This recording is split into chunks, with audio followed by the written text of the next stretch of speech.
राजर्षी छत्रपती शाहू महाराज जयंती असते 26 जूनला. कधी असते? 26 जून. महाराष्ट्र दिन कधी असतो? 1 मे. नाताळ कधी असतं रे? 25 डिसेंबर. आणि महात्मा गांधी जयंती कधी असते? 2 ऑक्टोबरला असते.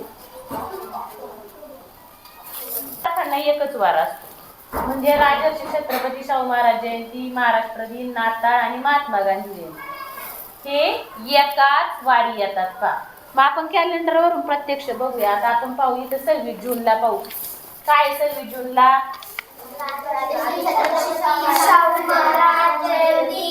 26 जून आहे की नाही? 26 जून वार आहे शुक्रवार. इथे वार लिहून घेऊ आपण. कोणता वार आलाय? शुक्रवार. मग आपल्याला शोधायचं आता पाहिजे 1 मे कामगार दिन शोधायचं. मी 1 मे ला वार कोणता येतोय बघू आपण.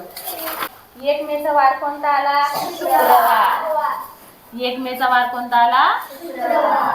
शुक्रवार. त्यानंतर नाताळ पाहिजे आपल्याला डिसेंबर महिन्यामध्ये. बघू आपण डिसेंबर महिन्यामध्ये 25 तारीख कोणत्या वारी येते का? हा आहे डिसेंबर महिना. 25 तारीख आली शुक्रवार.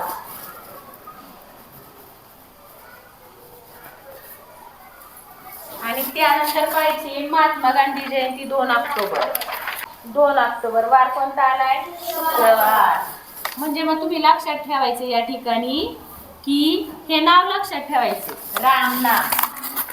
राम म्हणजे राजर्षी छत्रपती शाहू महाराज जयंती, म म्हणजे महाराष्ट्र दिन किंवा कामगार दिन, ना म्हणजे नाताळ किंवा ख्रिसमस, आणि म म्हणजे महात्मा गांधी जयंती. या तारखांना एकच वार असतो.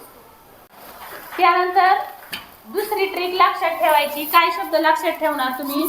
शी, स्वा, बा, टी. शी म्हणजे शिक्षक दिन. शी म्हणजे काय? शिक्षक दिन. स्वा म्हणजे स्वातंत्र्य दिन. स्वा म्हणजे काय? स्वातंत्र्य दिन. त्याच्यानंतर बा म्हणजे बाल दिन. बा म्हणजे काय लक्षात ठेवणार? बाल दिन. आणि टी म्हणजे लोकमान्य टिळक पुण्यतिथी. काय लक्षात ठेवणार शब्द तुम्ही? लोकमान्य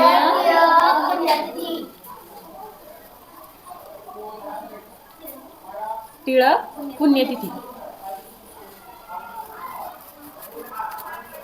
आता या तारखात आपण शिकलेलो आहे. पहा, शिक्षक दिन कधी असतो?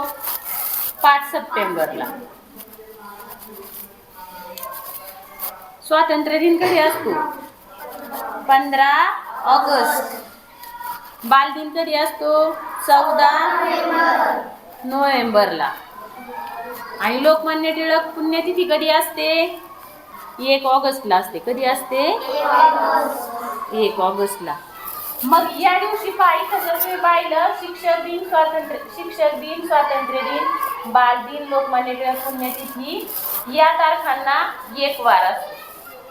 ज्या दिवशी ज्या वाराला शिक्षक दिन असेल त्याच वाराला लोकमान्य टिळक पुण्यतिथी असते. मग आता याच्यात आपण पाहूया की 5 सप्टेंबरला वार कोणता येतोय. 5 सप्टेंबरला कोणता वार आलाय? शनिवार. 5 सप्टेंबरला वार आलाय शनिवार. आता मगाशी सांगितलं मी, शिक्षक दिनाच्या दिवशी 5 सप्टेंबरला जो वार असेल तोच वार बाकीच्या या दिवशी असणार आहे. म्हणजे मग हे पण कधी येणार? शनिवार. बालदिन येणार शनिवार. आणि लोकमान्य टिळक पुण्यतिथी पण कधी येणार? शनिवार. मागाशी आपण जे पाहिलं होतं राम नाम, यांच्यासाठी वार कोणता आला होता रे? शुक्रवार. कोणता वार आला होता? शुक्रवार. मग तुम्हाला पुढची ट्रिक लक्षात ठेवायची या ठिकाणी. बघा इथं राम नाम लिहून घेऊ आपण. राम नाम.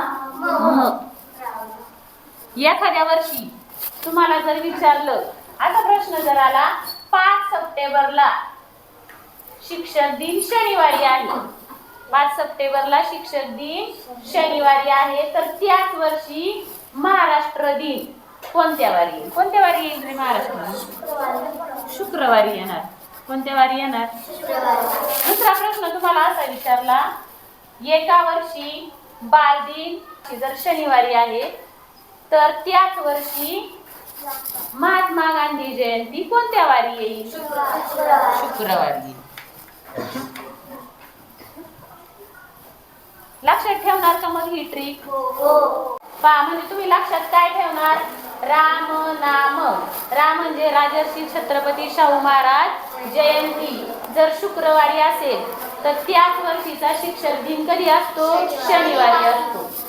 त्याच्यानंतर म म्हणजे काय लक्षात ठेवायला सांगितले? महाराष्ट्र दिन किंवा कामगार दिन. महाराष्ट्र दिन जर शुक्रवारी असेल तर त्या वर्षीचा स्वातंत्र्य दिन किंवा शिक्षक दिन किंवा बालदिन किंवा लोकमान्य टिळक पुण्यतिथी कधी येणार? शनिवारी येणार. एखाद्या वर्षी तुम्हाला इथली तारीख दिली जाते, एखाद्या वर्षीचा बालदिन जर शनिवारी येत असेल तर त्याच वर्षीचा नाताळ हा सण कोणत्या वारी येणार? शुक्रवारी येणार. एखाद्या वर्षीचं तुम्हाला इथे सांगितले महात्मा गांधी जयंती जर शुक्रवारी येत असेल तर त्या वर्षीचा स्वातंत्र्य दिन कधी येईल? शनिवारी. ट्रिक लक्षात ठेवणार नाही, हे नाव लक्षात ठेवा. रामनाम आणि शिसवा बाटी. इथे लक्षात ठेवा, राम म्हणजे राजर्षी छत्रपती शाहू महाराज जयंती. पण या तारखा पण लक्षात ठेवायच्या. कधी असते राजर्षी छत्रपती शाहू महाराज जयंती? 26 जूनला असते. लक्षात ठेवा. बाकी तर तुमच्या लक्षात असणार आहे सगळ्या तारखा.